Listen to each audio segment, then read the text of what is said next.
Ah, Ya estoy. ¿Qué tal? ¿Cómo está? Buenas noches.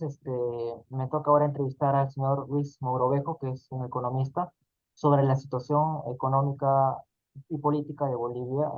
En ese sentido, buenas noches, señor Mogrovejo. En este caso, le voy a Buenas dar noches. algunas 6 preguntas en este caso, sobre la situación de Bolivia en lo económico. Eh, ¿Qué me puede ver sobre el análisis que puede hacer usted sobre la economía de Bolivia actualmente, que obviamente está en una situación, digamos, muy baja, o posicionándose muy baja, que digamos? Sí, sí, sorry. ¿Me puedes repetir la pregunta? Justo pasó el carro hizo bulla. Ya. Si es que me pueda hablar sobre el análisis que usted puede hacer sobre la situación económica de Bolivia actualmente. Sí, sí, o sea, la situación de, bueno, buenas noches primero. Gracias por la entrevista. La, la situación económica y política de Bolivia sí está un poco complicada, porque ya desde hace buen tiempo Bolivia se viene, desde pues Evo Morales, viene teniendo de alguna manera, por así decirlo, la izquierda en el gobierno. Y en teoría Luis Arce, que está ahora en el gobierno, pues se pensaba que iba a estar en la misma línea, pero parece que no, parece que ha pasado un poco lo de Castillo acá, que no fue tanto a la izquierda, entonces ahí donde han venido los problemas, pero igual él representa un grupo, ¿no? Representa un grupo de poder, así como acá en Perú, acá o como en Argentina o como en Chile. Entonces eso viene, digamos, la complicación porque pues le responde a un grupo de gente y eso hace que, digamos, lo que él quiera implementar o lo que se busca para toda la economía, para el crecimiento, para poner las políticas de cambio, no lleguen a finalizarse porque siempre tienes a un congreso o tienes gente interna al partido o inclusive en la misma presidencia que de alguna manera empaña esos el querer pues cambiar la situación de un país y finalmente te embarcas en problemas que no hacen nada más que alargar los problemas que tiene Bolivia, ¿no? En ese caso, la situación está muy complicada, se escucha de mucha estatización, nacionalización, los proyectos no están que salen, de hecho, casi al mismo tiempo que Perú tuvo las huelgas y los reclamos a finales de diciembre del año pasado, Bolivia también los tuvo, ¿no? Entonces, de hecho, era característico porque nuestra frontera que tenemos con ellos, que va por Puno, por Desaguadero, también estuvo bloqueada, ¿no? Y no solamente fue bloqueada por el lado peruano, que estuvieron en huelga, sino también por el lado boliviano, que también estaban reclamando, pero al presidente de Bolivia, ¿no? Entonces, es una situación muy parecida a la nuestra. Ya, está bien.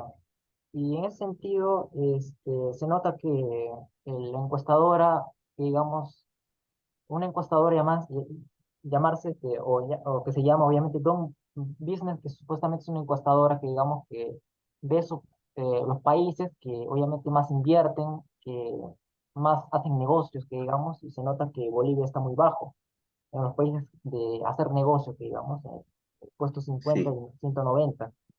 ¿Cree que ajá. eso puede ser, crees que puede ser un factor negativo para la población en el sentido que obviamente venga poca inversión, manera de invertir o hacer negocios, digamos? Sí, correcto. El doing business, digamos que la cifra en español significa hacer negocio, es un indicador que es muy conocido a nivel mundial sobre cuánto demora una empresa en poder hacer un negocio en un determinado país. Entonces, el doing business te da desde que tú pones tu primera inversión hasta cuando ya finalmente la empresa se consolida y comienza pues a ejecutar, a generar rentabilidad, ¿no? Entonces, ese factor del doing business es un indicador para inversionistas de afuera y precisamente dentro de todo su análisis que ellos hacen para invertir en un país, parte de ese análisis es ver cómo está el país en el doing business, ¿no? El hecho de que Bolivia esté casi en los últimos lugares, obviamente afecta tanto al país como a la población, porque las inversiones extranjeras, sobre todo, que pues que de alguna manera toman en cuenta este indicador, pues terminan derivando esas inversiones a otros países o a otros negocios. Entonces, eso afecta porque el ingreso de dinero, la oportunidad de hacer empresa, que pues eso conlleva a generar empleo, se ve pues opacada o se ve de alguna manera bloqueada por este indicador, ¿no? Ah, ya sí. ¿Usted cree bien claro que ahora se está viendo mucho sobre el tema de la estatización de los, que digamos de las AFPs, que supuestamente es el Ah, fondo de de los pensiones, fondos de pensiones, de los sí. fondos de pensiones, y cree usted que es una medida desesperada por el gobierno porque lamentablemente se le está yendo los fondos, que, digamos, de tanto subsidio. Esto puede, que, digamos, afectar a cada futuro en ese sentido, mucho. Sí, sí, definitivamente, y es lo que está pasando acá también, ¿no? Acá también, en Perú está pasando el de los fondos de pensiones. De hecho, acá sí estamos un poco con mayor competitividad porque acá en Perú hay varias AFPs, digamos, varias asociaciones de fondos de privada de pensiones. En Bolivia, estatizar esto, no solamente en Bolivia, sino en cualquier país, obviamente hace que la gente que va a tener los fondos sea gente del Estado, ¿no? Finalmente la gente del Estado va a poner gente a administrar ese dinero y usualmente tú lo que necesitas para administrar ese dinero, para generar la rentabilidad, es tener gente preparada y con conocimiento de inversiones para que de alguna manera digamos, los ingresos que tienen a partir de la comisión que cobran a los trabajadores, porque, digamos, el fondo de pensiones se arma de un impuesto que pagan o es una comisión que pagan los trabajadores, parte de su sueldo va a este fondo de pensiones y ellos lo administran, ¿no? Entonces, el Estado, pues obviamente, si pasa a administrarlo, puede de alguna manera usar las AFPs como si fuera su caja chica y utilizar ese dinero que está destinado para la jubilación de miles de bolivianos, terminen siendo usados para otros negocios o para otros proyectos, ¿no? Y hacer eso haría de que a final de la jubilación de varias personas que no tienen de alguna manera o sea, que confían mucho en su sueldo de jubilación, no lo tengan y pues finalmente pues va a tener huelgas, va a tener reclamos porque esa gente se quedaría sin ningún ingreso, ¿no? Claro, obviamente hay mucha corrupción, etcétera, burocracia. Y una pregunta, en ese sentido también cree que usted también cuando hay tanto exceso, subsidio, ya también eso puede afectar la economía también, esos subsidios, digamos, para los Sí, bolivianos. claro, claro, o sea, o sea, se le asocia a los partidos y a los gobiernos de izquierda ser bastante populistas, ¿no? Entonces, de hecho, ellos suelen prometer mucho subsidio porque de alguna manera es inyección directa de dinero a los sectores que están pues más marginados y con esa promesa ellos también pues de alguna manera captan los votos que han podido captar para llegar a ser presidentes o al Congreso, ¿no? Entonces, el hecho de mantener varios paquetes de subsidio implica que bastante dinero del gobierno, del Estado boliviano, sea derivado a estos paquetes de subsidio. Entonces, pero a la larga, si no generas, en realidad, no le das uso, o sea, el dinero del Estado tiene dos maneras de usarse, ¿no? Uno, generando proyectos de inversión público-privado, donde puedes hacer hospitales, contratas gente para que hagan los hospitales, o puedes hacer otros proyectos, entonces, y sigues generando empleo, pero al derivar todo esto, y no solamente generas empleo, sino que a la larga también te queda una obra y queda una infraestructura para la sociedad y para el pueblo boliviano. Sin embargo, al momento de derivar todos tus ingresos a los subsidios y sigues creando paquetes de subsidio, a la larga lo que va a hacer el Estado es que el Estado boliviano se va a quedar sin fondos, y ahí es donde vienen los problemas, porque para hacerse cargo de otras responsabilidades que son importantes, ya no va a tener dinero y va a tener que apretar los impuestos, ¿no? Y ahí es donde va a apretar a la gente que paga impuestos y eso pues se ha demostrado a la larga que no termina siendo un buen método, ¿no? Claro, la popular reforma tributaria, más impuestos a la gente. Sí. Correcto, En, exacto. en ese sentido, que digamos, ¿cómo cree usted que puede mejorar la situación? Bolivia en ese sentido? Porque se nota que también acá el desarrollo humano indica que sus habitantes tienen un bajo nivel de pobreza.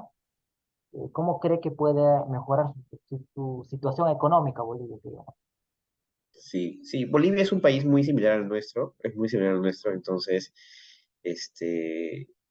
lo que necesita hacer el Estado boliviano, digamos, para de alguna manera enrumbar en un camino largo, de hecho, tiene que partir pensando de que cualquier proceso es a largo plazo, ¿no? No tiene que buscar soluciones rápidas. En política y cuando tú hablas de querer hacer reformas en un país, tienes que pensar siempre a largo plazo. Entonces, luego cuando ya tienes eso en la mente y bien comprendido, lo que tienes que hacer es comenzar a hacer políticas de cambio, ¿no? Políticas que ayuden a mejorar y estén relacionadas a la inversión, como te decía, público-privada. Bolivia, hasta en un cierto punto, tiene pues el tema del gas, ¿no? De hecho, Bolivia sí, o sea, nos ha pedido a Perú en varias oportunidades, y creo que aún lo hace, sacar por los puertos de Perú el gas que ellos exportan, ¿no? Entonces, ellos son muy buenos en tema de recursos naturales, no tienen solamente el gas, tienen otros productos. Entonces, tiene que aprovechar eso de una buena manera, de alguna manera, esa inversión, ese recurso que ellos tienen, pues tienen que rentabilizarlo y hacer nuevas cosas, ¿no? No solamente tienen que depender de eso. Creo que no estoy seguro si Bolivia tiene su Banco Central de Reserva de manera independiente, como lo tiene Perú, pero creo que otra política sería también de que una institución digamos, vele por digamos, la economía del país, como lo hace el Banco Central de Reserva, que es independiente al gobierno de turno, debería también pensarlo Bolivia para que también lo tenga igual. Y ese es un resultado de que, por ejemplo, acá en Perú nos ha dado frutos.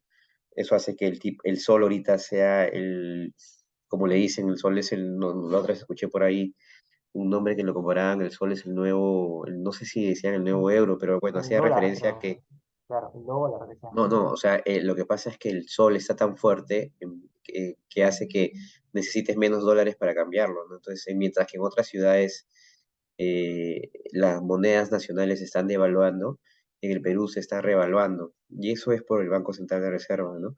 Entonces, sí, también es recomendable que aparte de las políticas a largo plazo, también piensen de alguna manera hacer políticas para que ciertas instituciones estatales se manejen de manera independiente al gobierno, ¿no?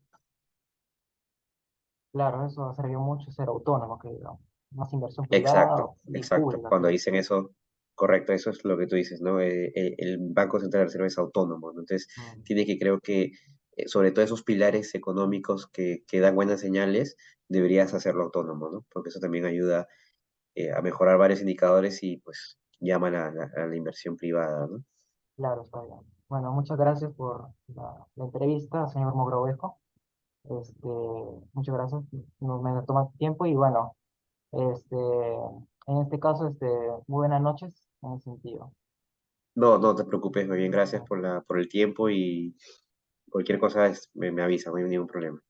sí, muchas gracias, señor Mogrovejo, Ok, por hasta estas luego. preguntas. Muchas gracias. Nos vemos. Chao.